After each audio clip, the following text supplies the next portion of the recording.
জয়নগরে পুলিশের সাফল্য গত সপ্তাহে সোশ্যাল মিডিয়ায় উঠে এসেছিল। ৬২ দিনের মাথায় জয়নগরের অভিযুক্তর সাজা ঘোষণা করা হয়েছিল, আর সেটা সম্ভব হয়েছিল জেলা পুলিশের উদ্যোগেই, যা দেখেছিল গোটা রাজ্যবাসী। এবার জয়নগরের পরে ফারাক্কার ঘটনাতেও পুলিশের উদ্যোগ দেখা গেল।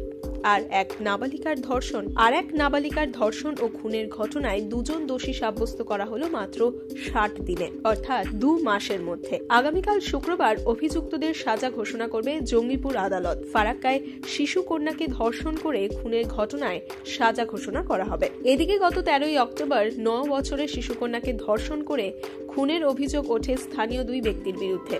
এই ঘটনায় প্রথমে পুলিশ একজনকে গ্রেফতার করতে সক্ষম হয়।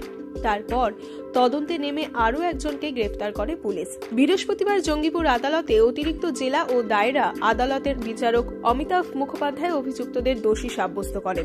১৩ অক্টোবর ছিল বিজয়া দশমী। ওই দিন ঘটে এই নারকীয় ঘটনাটি। জঙ্গিপুর পুলিশ জেলার ফারাক্কা থানা এলাকায় ৯ বছরের এক নাবালিকাকে ধর্ষণ করে খুন করা হয়। এই ঘটনায় অভিযোগ ওঠে দীনবন্ধু হালদার এবং শুভজিৎ হালদারের বিরুদ্ধে। অন্যদিকে পরিবারের অভিযোগের ভিত্তিতে তদন্তে নেমে পড়ে পুলিশ। তখনই সামনে আসে ফুল দেওয়ার নাম করে মেয়েটিকে নিজের ঘরে নিয়ে যায় দীনবন্ধু হালদার।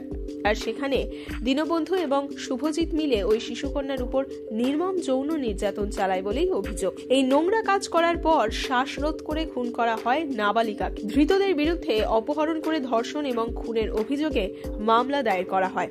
আর ওই ঘটনায় ২১ দিনের মধ্যে চার্জশিট জমা দিয়েছিল ফারাক্কা থানার পুলিশ। বৃহস্পতিবার সেই মামলার রায়দান হয়।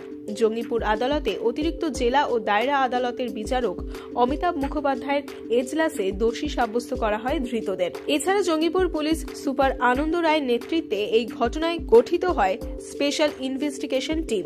আর তারপর ১৫ অক্টোবর গ্রেফতার করা হয় ২ অভিযুক্তকে।